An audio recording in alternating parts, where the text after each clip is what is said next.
तो आज की ये जो वर्सेस या यूं कहूं कि कंपैरिजन वीडियो है ये काफी ज्यादा मजेदार होने वाली है, जिसे आपको पूरा एंड तक जरूर देखना चाहिए, क्योंकि आज की इस वीडियो में हम बेन 10 के दो आग उगलने वाले एलियंस को आपस में भिड़ाने वाले हैं, जो कि है बेन 10 क्लासिक से हीट ब्लास्ट और बेन 10 एलियन फोर्स से स्वैम्प फायर। एंड हमेशा की तरह इन दोनों को इन 6 क्राइटेरियाज के बेस पे तो कंपेयर किया ही जाएगा, लेकिन अब से मैंने 7th क्राइटेरिया को भी ऐड कर दिया है, जो कि है बैटल, जिसमें मैं आपको शॉर्ट में ये एक्सप्लेन करूंगा कि अगर कभी इन दोनों एलियंस में फाइट होती है तो भला कौन जीतेगा। एंड आखिर में जिस एलियन का स्कोर सबसे ज्यादा होगा वही विजेता होगा और उसे ही उन दोनों में से बेटर एलियन माना जाएगा।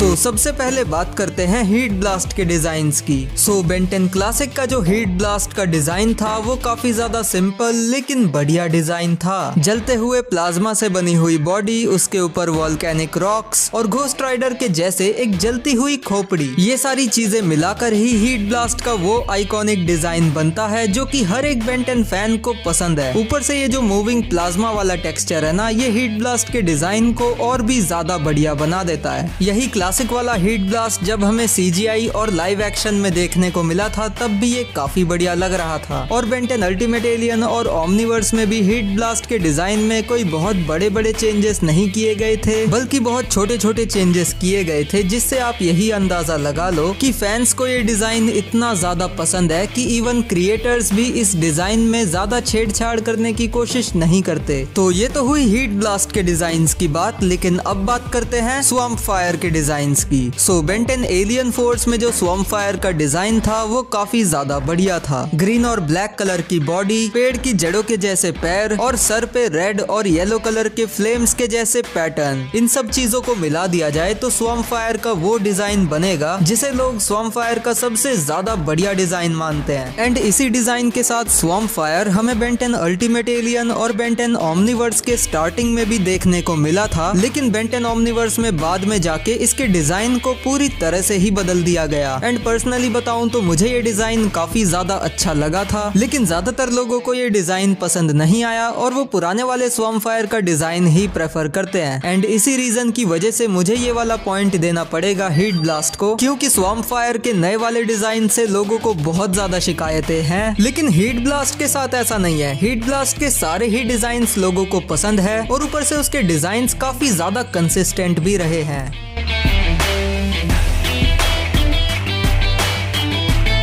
हीट ब्लास्ट की पावर्स एंड एबिलिटीज की बात की जाए तो इसके पास super strength, speed, agility, durability और रिफ्लेक्सेस तो है ही, लेकिन इसी के साथ साथ ये पानी के अंदर भी सरवाइव कर सकता है, टेराकिनेसिस कर सकता है, पायरोकिनेसिस कर सकता है यानी कि फायर को कंट्रोल कर सकता है, फायर को एब्जॉर्ब कर सकता है, फायर बॉल्स और फायर बॉम्ब जनरेट कर सकता है, किसी को भी छू के जला सकता है, आसमान में फायर से अपना नाम लिख सकता है, पानी के अंदर भी लिमिटेड अमाउंट में फायर या फिर हीट को जनरेट कर सकता है, हवा में उड़ भी सकता है, ट्रांसपोर्टेशन भी कर सकता है और बेसिकली फायर से कुछ भी कर सकता है। पर अगर बेन को कभी सर्दी जुकाम हो जाता है तो हीट ब्लास्ट की यही फायर पावर आइस पावर में कन्वर्ट हो जाती है। सो ये तो थी हीट ब्लास्ट की पावर्स एंड एबिलिटीज, लेकिन अब जरा नजर डालते हैं स्वैम्प फायर की पावर्स एंड एबिलिटीज पे। तो स्वैम्प फायर के पास भी हीट ब्लास्ट की तरह ही super strength, speed, agility, durability और रिफ्लेक्सेस तो है ही, लेकिन इसी के साथ साथ ये पायरोकिनेसिस भी कर सकता है, फायर बॉल्स को भी जनरेट कर सकता है, क्लोरोकिनेसिस यानी कि नॉर्मल पेड़ पौधों और इवन सेंटिएंट प्लांट्स को भी कंट्रोल कर सकता है, वाइन्स और वाइन विप्स को भी जनरेट कर सकता है, अगर इसके हाथ पैर कट जाएं तो उन्हें रीजनरेट या फिर रीअटैच भी कर सकता है, अपनी बॉडी को ऑल्टर करके छोटी या फिर पतली जगहों में से भी निकल सकता है, इसके शरीर से बहुत गंदी वाली बदबू भी आती है, ये चिपचिपा कीचड़ भी बना सकता है, सीड्स को जनरेट कर सकता है, हीट को जनरेट कर सकता है, इसके पास फर्टिलाइजर गैस और स्लीपिंग गैस भी है, ये उड़ भी सकता है, जमीन में बहुत तेजी से खुदाई भी कर सकता है, क्लोरोकिनेटिकली दूसरों को हील भी कर सकता है और फाइनली स्वैम्प फायर को किसी भी फायर अटैक से नुकसान नहीं पहुंचाया जा सकता। तो हाँ, देख ही सकते हो कि स्वैम्प फायर और हीट ब्लास्ट के पास कितनी सारी पावर्स एंड एबिलिटीज हैं, पर क्योंकि हीट ब्लास्ट के मुकाबले स्वैम्प फायर की पावर्स एंड एबिलिटीज में हमें थोड़ी ज्यादा डाइवर्सिटी देखने को मिली है, तो इसलिए ये वाला पॉइंट मिलेगा स्वैम्प फायर को।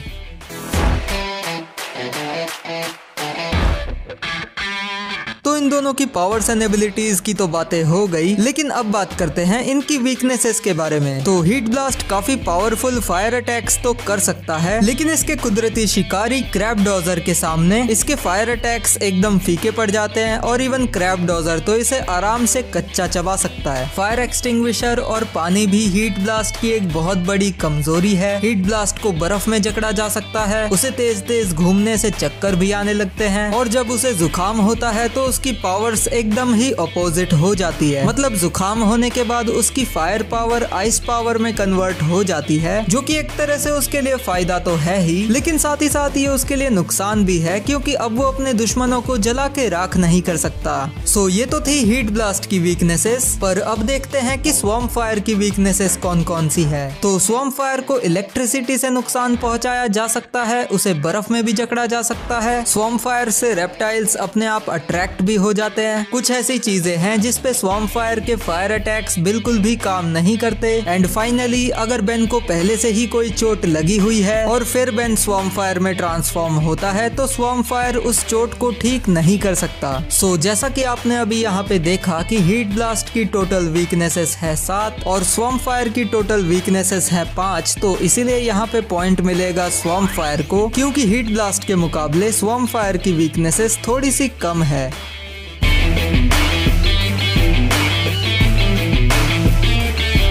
हीट ब्लास्ट की वॉइस की बात करें तो वो कई बार चेंज हो चुकी है। बेन 10 ओमनीवर्स में और रेस अगेंस्ट टाइम मूवी के अंदर संकेत महात्रे सर ने हीट ब्लास्ट को डब किया था।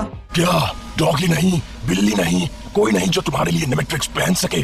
तुम खुद तो उसे पहन नहीं सकते, या फिर अभी से तुम हो गए हो प्लम लोको?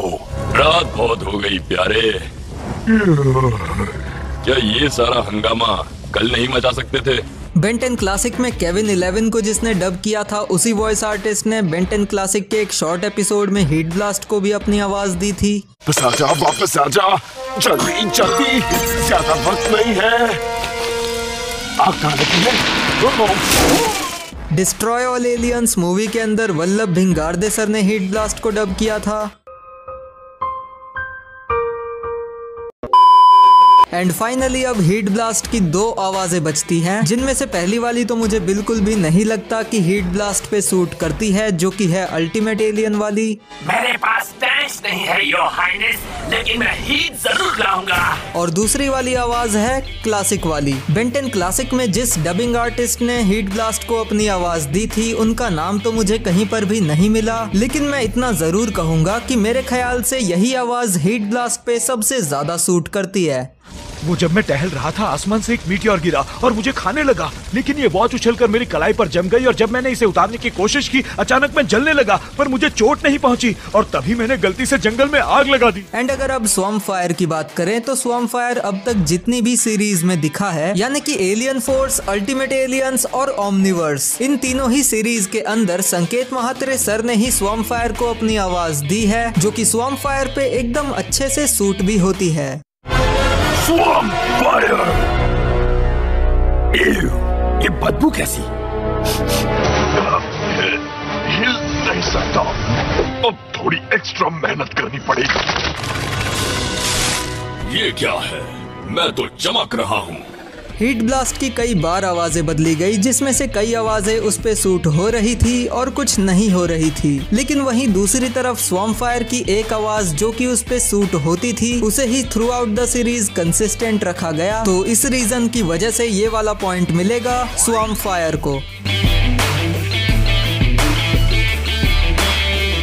इन दोनों एलियंस में से किसका स्क्रीन टाइम ज्यादा है, ये हम पता लगाएंगे इनके टोटल नंबर ऑफ अपीयरेंसेस से। तो शुरुआत करते हैं हीट ब्लास्ट के साथ, जो कि हमें बेन 10 क्लासिक के 22 एपिसोड्स में और एक शॉर्ट एपिसोड में देखने को मिला। उसके बाद ये डायरेक्ट हमें बेन 10 अल्टीमेट एलियन के 5 एपिसोड्स में, बेन 10 ओमनीवर्स के 13 एपिसोड्स में, Ben 10 secret of the Omnitrix, race against time, destroy all aliens और Ben 10 generator Rex heroes united movie में भी देखने को मिला, जिससे हीट ब्लास्ट के टोटल नंबर ऑफ अपीयरेंसेस हो जाते हैं 45। पर अभी इसको थोड़ी देर के लिए साइड में रखते हैं और ध्यान देते हैं स्वॉर्म फायर के टोटल नंबर ऑफ अपीयरेंसेस पे। तो स्वॉर्म फायर हमें बेन 10 एलियन फोर्स के 22 एपिसोड्स में, उसके बाद बेन 10 अल्टीमेट एलियंस के 18 एपिसोड्स में और फाइनली बेन 10 ओमनीवर्स के 5 एपिसोड्स में देखने को मिला था, जिससे कि स्वॉर्म फायर के भी टोटल नंबर ऑफ अपीयरेंसेस हो जाते हैं 45। यानी कि यहाँ पे तो इन दोनों के बीच में टाई हो गया।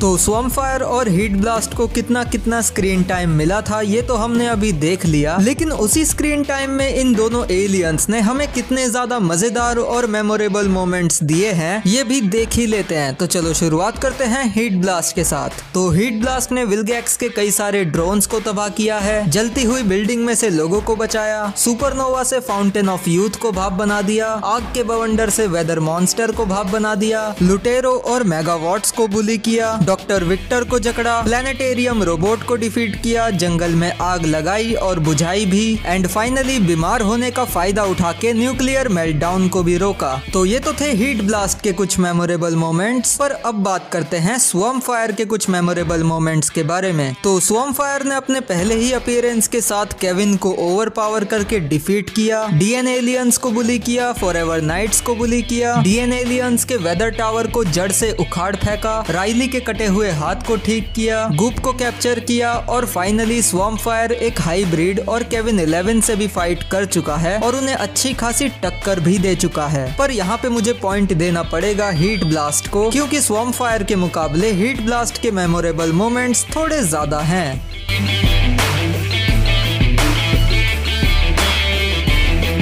अगर इन दोनों एलियंस में कभी फाइट होती है तो भला कौन जीतेगा? अब देखो, एक दूसरे पे किए जाने वाले फायर अटैक से तो इन दोनों को बिल्कुल भी फर्क नहीं पड़ने वाला, क्योंकि इन दोनों को ही फायर से नुकसान नहीं पहुंचाया जा सकता। इसलिए अब बात आके अटक जाएगी क्लोज कॉम्बैट में, जहां इन दोनों के पास ही super strength, durability, agility, speed and reflexes तो है ही, लेकिन इसी के साथ साथ स्वॉर्म फायर के पास अपना रीजेनरेशन फैक्टर भी है, जिसकी मदद से वो अपने ऊपर हुए डैमेज को जल्दी जल्दी रिपेयर कर सकता है। लेकिन क्योंकि हीट ब्लास्ट के पास ऐसी कोई भी एबिलिटी नहीं है, तो इसलिए ultimately heat blast swarm fire के सामने नहीं टिक पाएगा। तो ये रहा आपके सामने रिजल्ट कि इन दोनों एलियंस में से कौन सा वाला एलियन ज्यादा बेहतर है। अगर आपको ये कंपैरिजन पसंद आया और आप मेरे ओपिनियन से एग्री करते हो तो इस वीडियो को एक लाइक जरूर करना, और हाँ, चैनल को सब्सक्राइब करके बेल आइकन भी दबा देना ऐसी ही और मजेदार वीडियोस देखने के लिए। लेकिन अगर आप मेरे ओपिनियन से एग्री नहीं करते तो अपना ओपिनियन भी मुझे बेझिझक कमेंट्स में बताना, और हो सके तो इन 7 क्राइटेरियाज को भी यूज करना। बाकी मैं मिलूंगा तुमसे अगली वीडियो में, तब तक के लिए तुम मेरी ये वाली वीडियो देख सकते हो, या फिर अगर चाहो तो मेरी पुरानी वाली वर्सेस वीडियोस भी देख सकते हो।